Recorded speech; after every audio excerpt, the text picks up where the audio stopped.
Hi everybody, I'm here to talk about The Comfort of Crows, A Backyard Year by Margaret Renkl. And I wish I could say this is going to be a short video, but I am pretty obsessed with this book and I have a lot to say about it, so it might be kind of long. I guess first of all, like the concept of the book. So basically she documents like a whole year of the life of her backyard and like the natural world, and it doesn't all take place in her backyard. It takes place in other places that she lives or spends time in. It also at the end it talks about whatever in the acknowledgments or afterward or whatever. It doesn't actually literally take place within the span of a year. She wrote the book over many years, so it has bits from different years kind of squished together, and also it flashes back in time, kind of memoir style, a few times. So it doesn't actually take place within 1 year, but it's set up that way. So like each section, you can see here, like it's divided by the season, so it's winter, and then each like chapter is a week, but the chapters are like 2-3 pages long. And so that's like the format of it. And the art is also really gorgeous. Her brother is an artist and did the art in this book, and yeah, I don't know, it's just really incredible. And it's mixed media. He does some like collage stuff, and there's tons and tons and tons of pieces in this book. Like it's full. It's actually a pretty short book, but it feels a little bit more sturdy because first of all, she's not afraid to give a lot of space on the page, almost like poetic formatting with lots of space around writing, and also because she packed this book with her brother's illustrations, and I'm really happy that she made that choice. The writing itself is gorgeous, like very, very gorgeous. It several times moved me to like actually take action. There was a section of the book that was talking about just this one, she had planted, she has this incredible garden with pollinator friendly flowers and all this stuff, but she has milkweed, and if you've ever tried to grow milkweed before, which I have, especially if you try to grow it in not the best conditions, where I live in Kensington and Philadelphia, where in the backyard where I can't plant in the ground, I have to plant in pots, and the conditions are weird, and it's just like a finicky plant sometimes, and then sometimes you have I've never had a monarch since I started doing it, but so she's talking about going through years, a season or 2 seasons where she didn't even see one monarch, and then, after 3 years of not seeing any monarchs, she sees one that looks exhausted, kind of like paler than it should, and just tattered, and she's expecting it to visit some flowers and like drink some nectar to sustain itself, and instead it goes straight for the milkweed to plant its eggs, because that is like what its primary goal is to make sure that this next generation makes it. And she weaves in the scientific with the poetic so well, and the storytelling. And what I didn't know until I read this passage is that monarchs, I knew that they went really far, that they went all the way down to Mexico and back.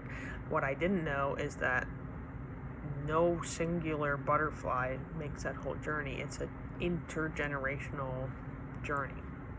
So they'll lay eggs, and those eggs, once they're born, know to go farther south or farther north, depending on which way they're going on the journey, and then their young do the same. And so I didn't know that, and so the way that she wrote about this one butterfly, like trying to bring forth her children and also continue this journey, was just so gorgeous that literally as soon as I got to work, I like ignored my students for a moment and bought a bunch more milkweed, even though I had a bunch already, and a bunch of other pollinator friendly flowers, even though I didn't have any money. So just kind of to speak to the strength of the writing, it's really incredible. there's so many things I have to say about this book, but there's definitely some bigger impacts that I want to. Sorry, my cat is knocking things off the counter right now, so she's distracting me. But there's definitely some bigger takeaways, or I guess like main theses of the book. One of them would be that we do have an impact on the earth, both positively and negatively, but like what we do matters, even as individuals, right? There's so much with climate change and the environment that feels and is out of our control, because so much of it is like these giant corporations, and there's not much we can do, and that feels very hopeless and overwhelming. And that's true, but also the individual things we do actually make a huge difference in the lives of many, many, many, many living things, and we should do something about that. And she's definitely pleading for us to plant native plants. That's a big part. Stop using pesticides, stop putting poison on everything, and plant native plants. She's begging you. If you live in a city like me where you don't have access to the ground, you can do window boxes. I have window boxes, container gardening. There's a lot of things you could do. Another really major thesis, maybe the main thesis actually of the book, is just this idea that like we are connected with the earth. We are the earth. We are part of the earth. We are a part of every single living creature, and they are a part of us, and they are a part of one another. And the society in which we live is actively oppressing us in a way that makes us feel isolated and like we are not connected. And therefore the act of drawing that connection and taking the time to notice those connections and build those connections and strengthen them is an act of resistance and an act of rebellion. And that really seemed to be the main point of her book. At least that's what I took from it. And it's not just us. It's not just that we are connected to the whole earth, but also that living things are connected to one another. And one part that really highlights this, I can share.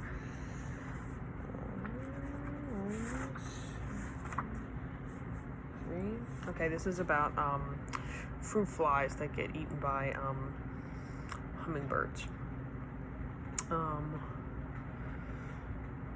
And she's just talking about fruit flies in her house, and then how they end up in the composter, and then they get eaten.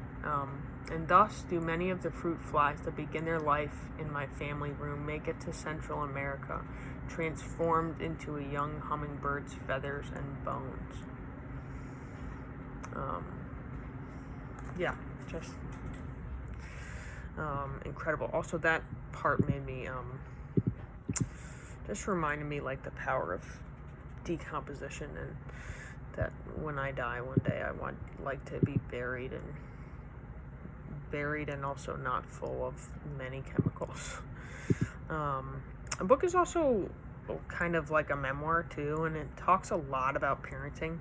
And at the time that she wrote a lot of this, her kids had all moved out, and she was sort of like empty nestering, and she's dealing with people in her own family that are, the next generation up, either aging or passing away. So she's at this point in her life where she's thinking a lot about her time spent on the earth and parenting and family. So she has some flashbacks where she talks about like her own parenting style, and a big part of it, I would say, goes along with the philosophy of Rachel Carson's A Sense of Wonder, like this idea of like intentionally raising your kids to notice little things about the earth that we live on, so that they can fully develop this sense of wonder about the earth and living things and feel that connectedness, and that's something that we do with intention. And then she talks a lot about just being like the sadness and grief of her kids moving out. And as a parent of pretty young kids, even though my kids are pretty young, I can already imagine how hard that's going to be. And then lastly, just thinking about this idea of like her limited time on this earth and how she wants to spend it. She thinks a lot about death in the book, and also like legacy. This idea of who's going to carry her love forward into the world after she's gone. Wanting to spend her time better, wanting to spend it more with loved ones and doing things that she thinks either she enjoys or are like good for the earth. And that's something that I definitely continue to think more and more and more about as I get older. And I'm sure it will just be exponentially so. The book is also very much about both grief and hope, and climate anxiety, and climate resilience, and grief and hope. So I have a couple different passages that I can share around those two topics, and also just different thoughts that she had about both. One thing about, grief and like sort of why climate change often gets ignored. Obviously we know it gets ignored, in some circles, because you have climate deniers or people who are still trying to profit off of what is causing it, right? But even amongst the left, you have people who it's not a priority.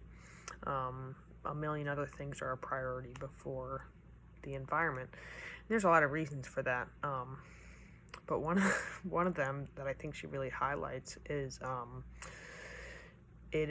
there's already so much to be so upset about, and it's a little bit slightly easier to ignore crises that are happening with the planet in a way.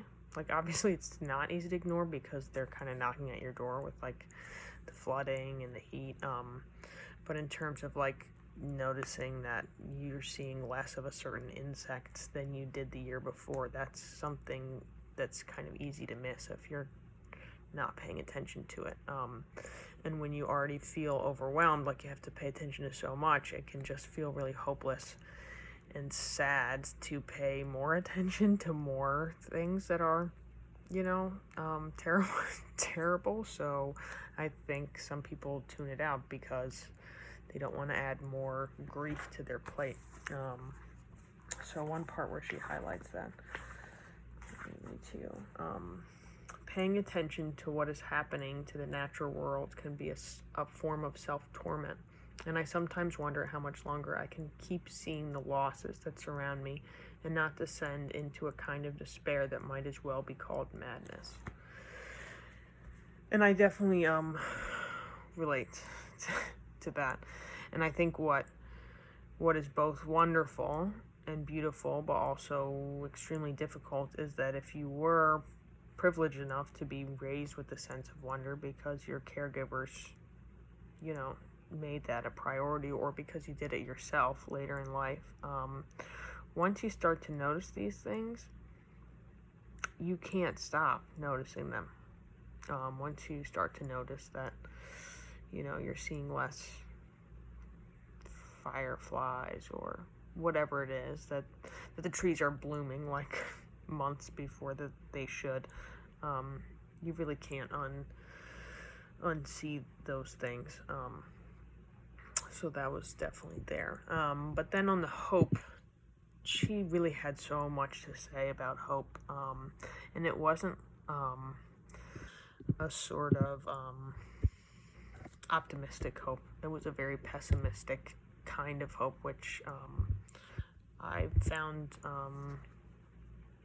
really helpful to me because it felt very realistic and also beautiful and true. Like, there was a truthfulness to the hope that she has, and that was really nice, because I felt like I could trust it.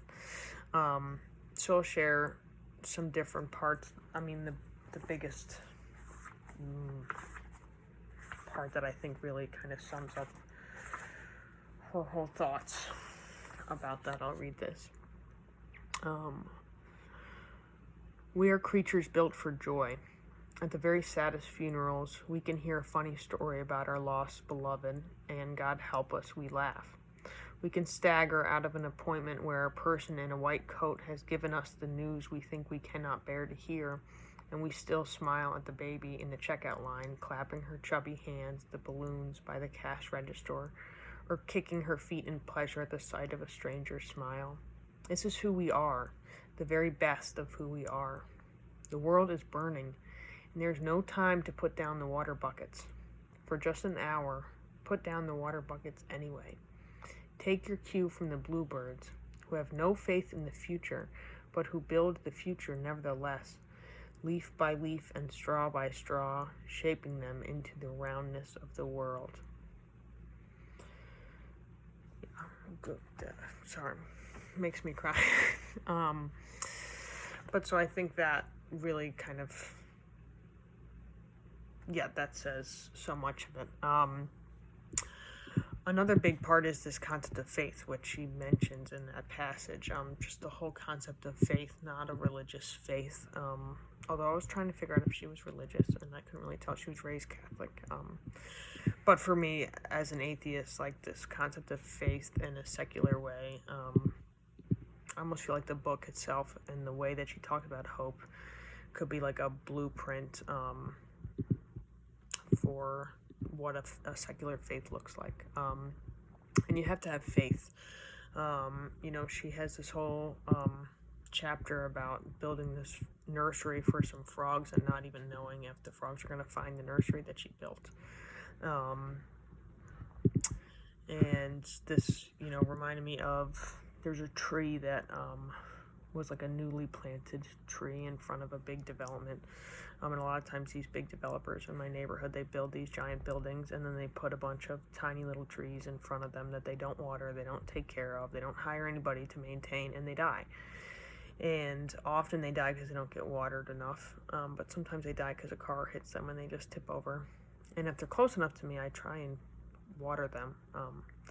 But there was one a little bit farther from me that got hit by a car, and it was leaning like this to the side. And I decided with my son that we were going to try and save it. So we wet the ground so that the ground would be like soggy enough to slowly kind of move it more upright, and then we posted it down with some like tree rope thing that we bought at the stupid Home Depot, and I don't know that tree will survive at all, but I acted from faith, right? And the belief, I had to have faith that it could survive, that it was possible, that it was worth trying to see that it could survive. And I think that is she really articulated that concept well. And I have a lot of people like near and dear to my heart who do amazing work in this world, much more involved in making the world a better place than I am. But when it comes to the earth and climate change, almost as a joke, a lot of times people will say, well, there's no point in doing that, like the earth is already dying, like it's not going to die, it's already dying. Which there's truth to that, like I understand that, but also that the instinct to say that instead of act, I think is very much what she's fighting against in this book. I want to read another part to just highlight this idea of like the non-religious faith and non-religious miracles and non-religious even resurrection. It's just I think that it's very well highlighted in these passages. So I'll read.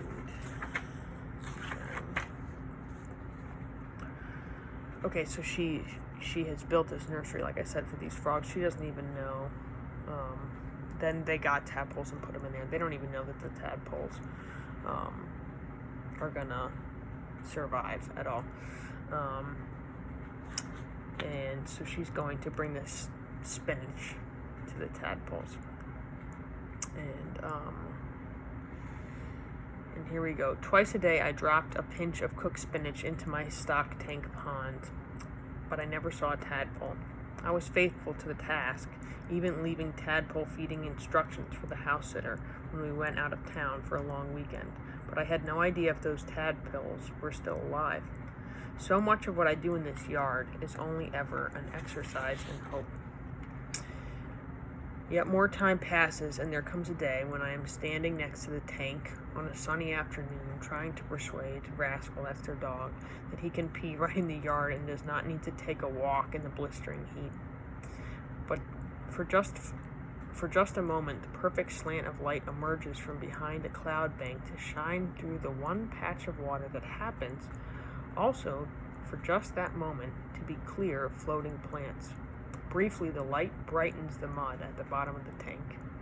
It would take a miracle for one of those tadpoles, if indeed any of those tadpoles are still alive, to scoot across that spot just when I am standing where I can see that bit of light reach that bit of mud.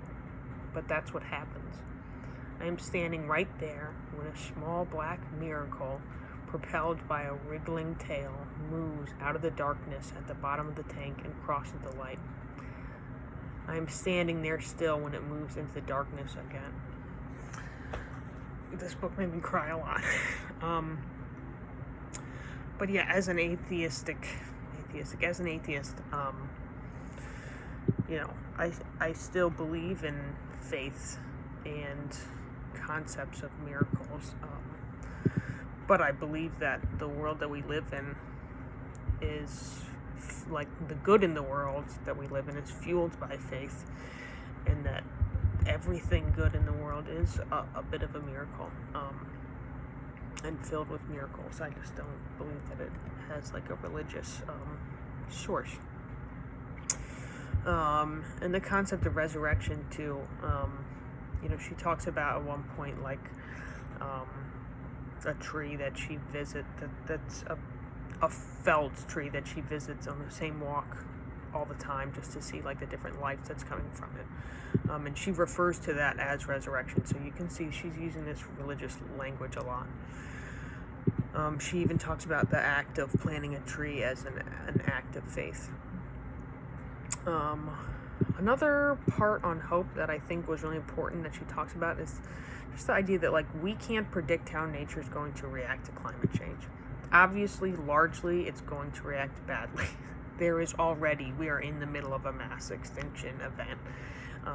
We know that is, what is happening and what is coming is lots of extinction. But also, nature is weird and it wants to survive, right? Living things want to survive and they act in all kinds of ways, and they're, living things are creative. Not just adaptive, but creative. So she talks about these waxwing birds and how normally when it's not so hot, their eggs take a little bit longer to hatch, but when the hot season lasts longer and is hotter, the eggs hatch quicker. And so this one waxwing family that was in her backyard, the babies hatched while the the fledglings were still living in the nest. They hadn't moved out yet, and that doesn't normally happen. Normally one group of babies grows old enough to move out before the new babies are born. But it happened so quickly that the fledgling birds were still living in the nest with the parents when the babies were born, when the babies hatched. And so these teens they don't normally feed babies. That's not what they do. I'm calling them teens, but they're children. Like these child birds, they don't feed babies. That's what parents do. But the babies are there, and just like, with every single species on Earth, including human species, when a baby is crying for food, it is adorable and heartbreaking to see a baby crying for food, and it provokes you to act. And so these children birds, she observes feeding the baby, going out, following the parents, seeing what they do, bringing back worms and feeding these babies. And so that was an interesting, it's one anecdotal story, but it just shows the adaptability of living things from the earth. We can't predict how the natural world is going to react to anything that's going to happen. We're just going to have to hope that we get to see any of it. One thing I didn't like is that she went out of her way to say that the children birds were doing that that was a biological act and not an emotional act that caused them to feed the babies. I hate when humans decide that other species they only do things because of biology and like survival, like laws almost, and they don't act on emotions. Fuck you. Who put you in charge? How do you know? Do you know anything? Have you been a waxwing bird? You don't know if they just deciding that they don't act on emotion. That's weird of you. Why are you deciding that? I don't get that. And that bothers me with a lot of people who talk about animals. And another thing sort of related to hope is, well, more related to joy, which you mentioned in that passage, but also related to hope is like, spend time doing the things that matter to you. Like the things that matter to you because they do matter to you, and you should be okay with that. And to show that, I'll share a passage where she's talking about her brother has this cactus which has been in their family for a super long time. So it's like an intergenerational familial cactus that only blooms like some insane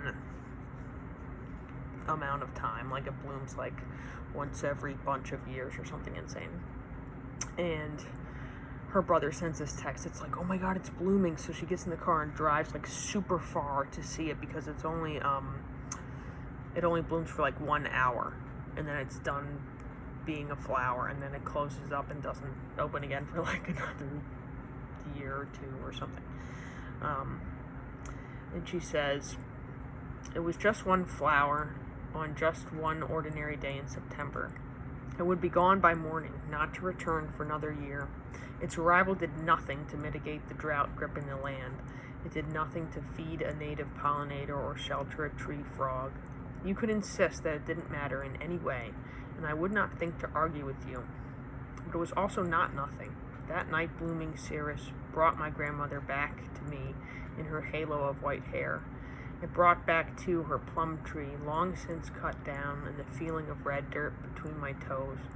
For an hour, just this once, it made me remember what it feels like when the world is exactly as it must be, and I am exactly where I belong. And so, I guess it's sort of about hope, but just also like how to not constantly guilt yourself that every single thing that you do should have this deeper point to it. The things that matter to you are allowed to just matter to you because they do. And my favorite takeaway, and I don't think this was a main takeaway from the book, it was kind of a smaller thing about parenting while experiencing the climate crisis. This was my biggest takeaway from the book. It was also my partner's biggest takeaway from the book. And it also relates to hope. It's just this concept that like we experienced a certain earth when we were children, and then that has changed as we have grown, and for the most part it has changed for the negative, right? The days have gotten hotter, the summers have gotten longer, the droughts have gotten worse, the floods have gotten worse, the fireflies that used to be my neighborhood no longer exist. There used to be woodpeckers in my neighborhood, there are none. And for those of you that know Philly, you might think that's crazy. What? There was woodpeckers in Kensington? Yes, there was. In the 90s when I was a child, there were woodpeckers in Kensington and fireflies, and there's certainly not those things anymore.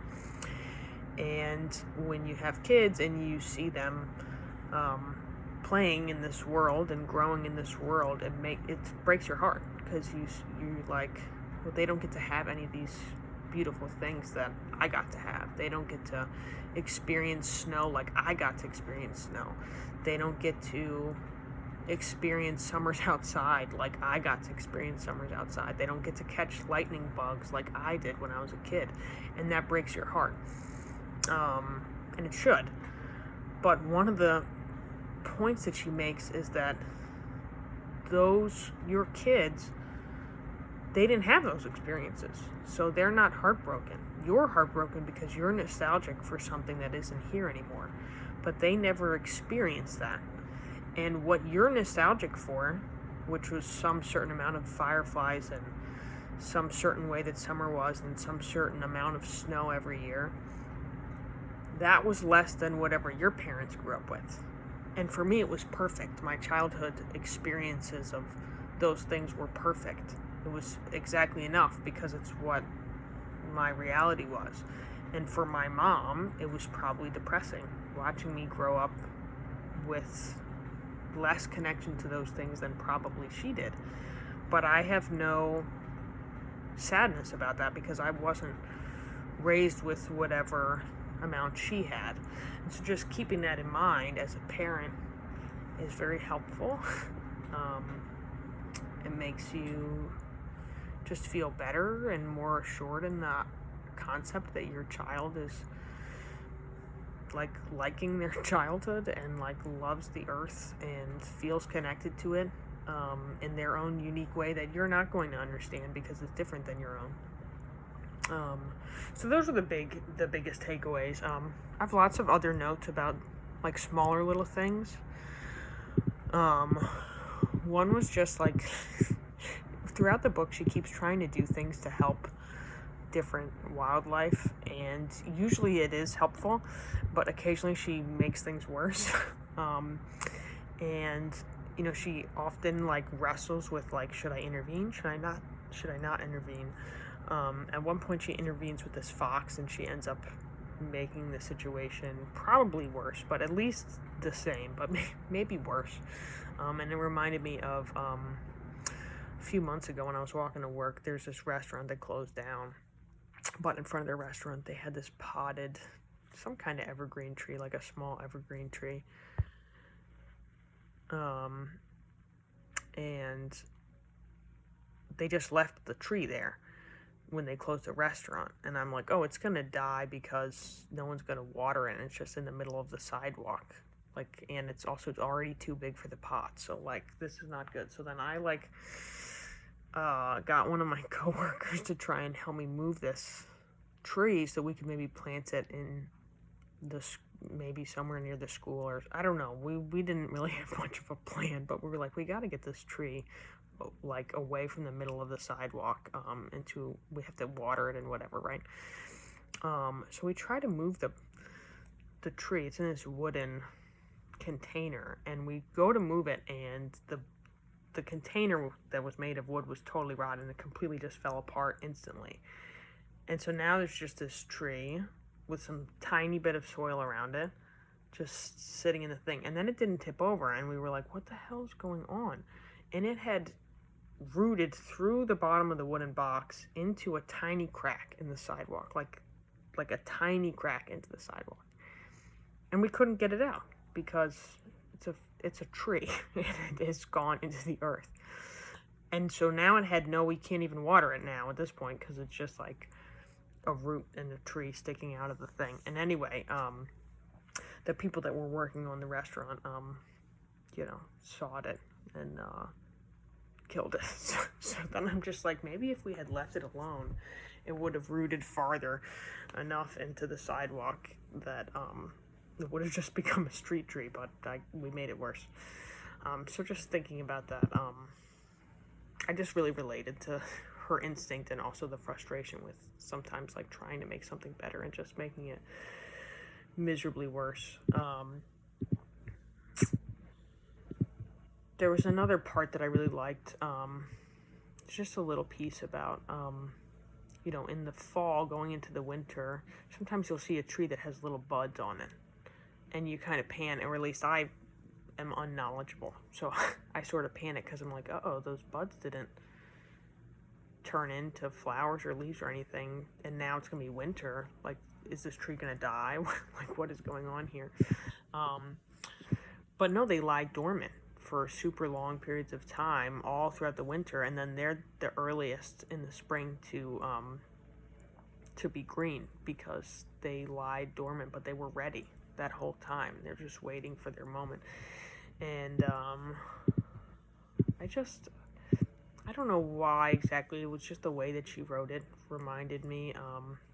It felt like I used it as a metaphor for like A lot of queer people or trans people will sometimes like guilt themselves that they are like late to this self-discovery, or that they're late to figuring out like who they are, or that they're late to being who they are, not necessarily figuring out who they are, but enacting it in their actual lives.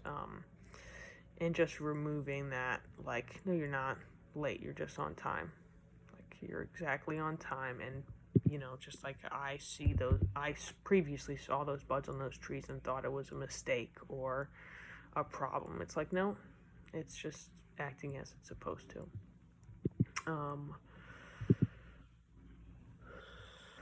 Yeah. Another thing that I took away was just like she talks a lot about local. I mean, she lives in the South, so it's not local for me, but whatever. Local to her, like native plants and animals and things. And just from reading it, I realized how much I don't know.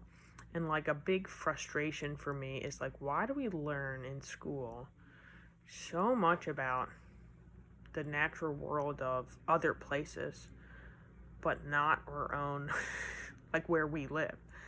Like, I just think about, like in school, learning about elephants and tigers and zebras and kangaroos, cool animals, and I get it, they're big. That's probably why we learned about them, right? Interesting, because they're large. But like, why do I know more about antelope than I do about deer? That's weird. So I didn't know about the American chestnut tree, which was like the American tree, and then like the logging industry basically made it extinct, or almost made it extinct. They chopped down like every single American chestnut tree in the entire country, so that there were literally zero. But people saved the seeds, and now they're slowly coming back, which is incredible. And I was Googling, because this is like a right now developing thing where you can even join. There's like a American Chestnut Society or something you can join, and they'll send you a seed and you can plant one. Or they can even send you a small tree. It's incredible. But I didn't know that. Shouldn't I know that? That seems important.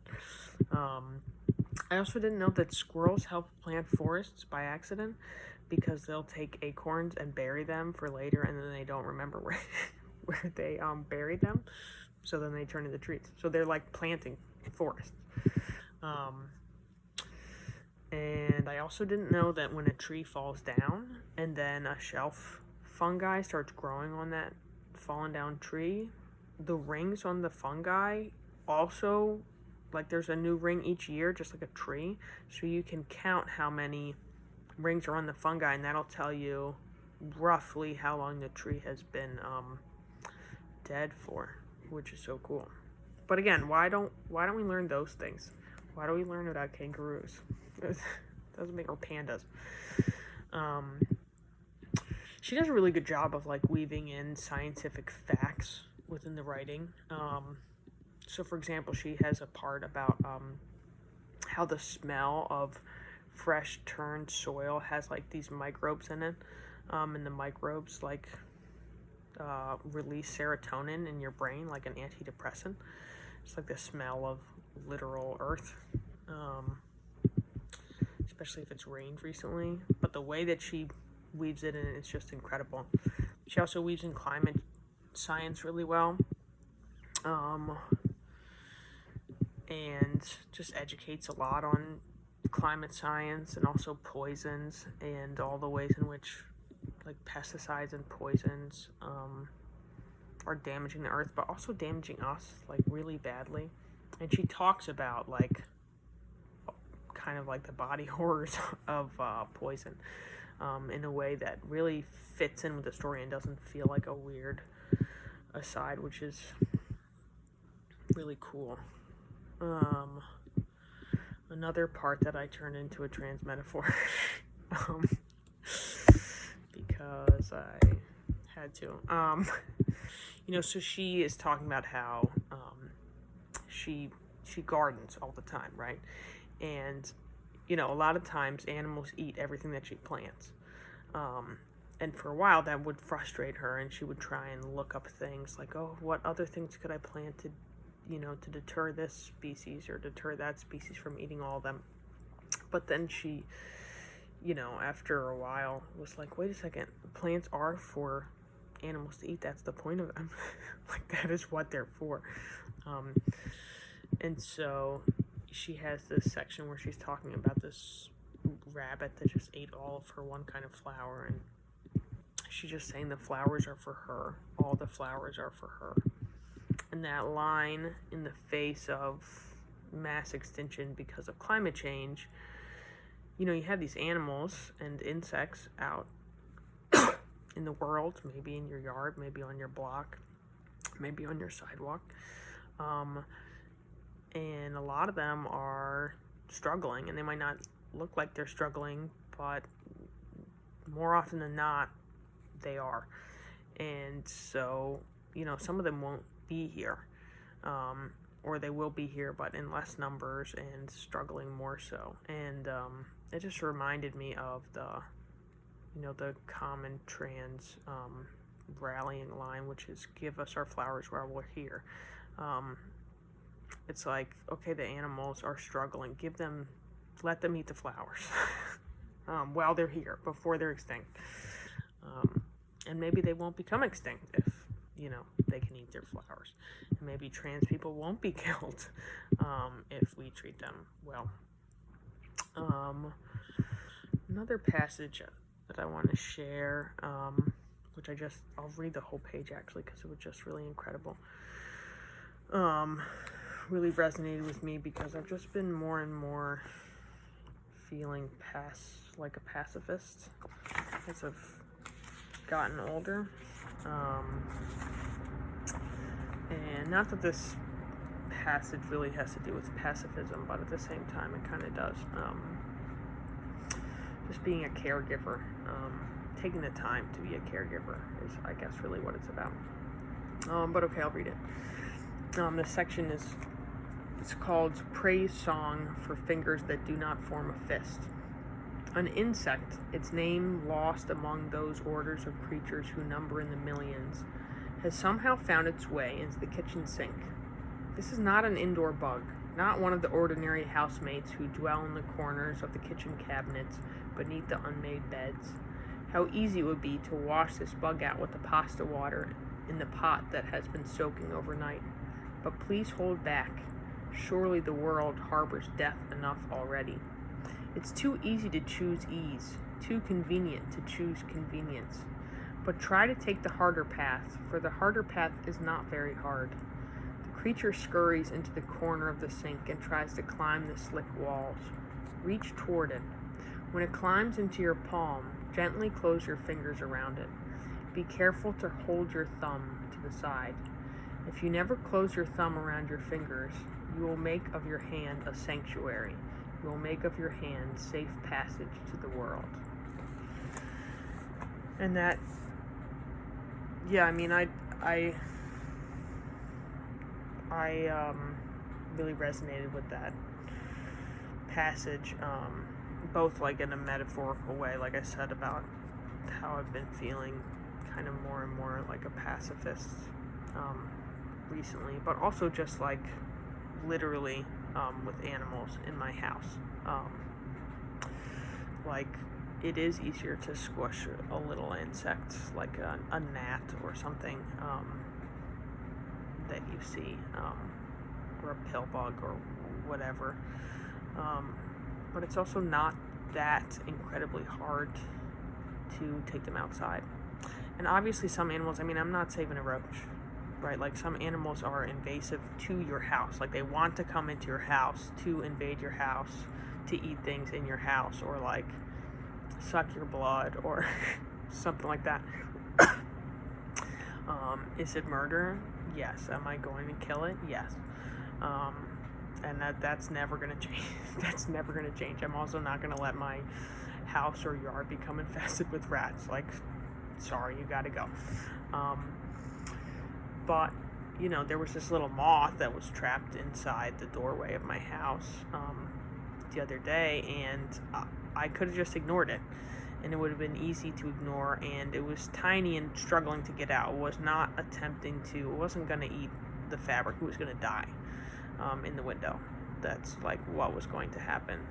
And taking the time to catch it, it was kind of difficult, but it took a total of 4 minutes to catch it.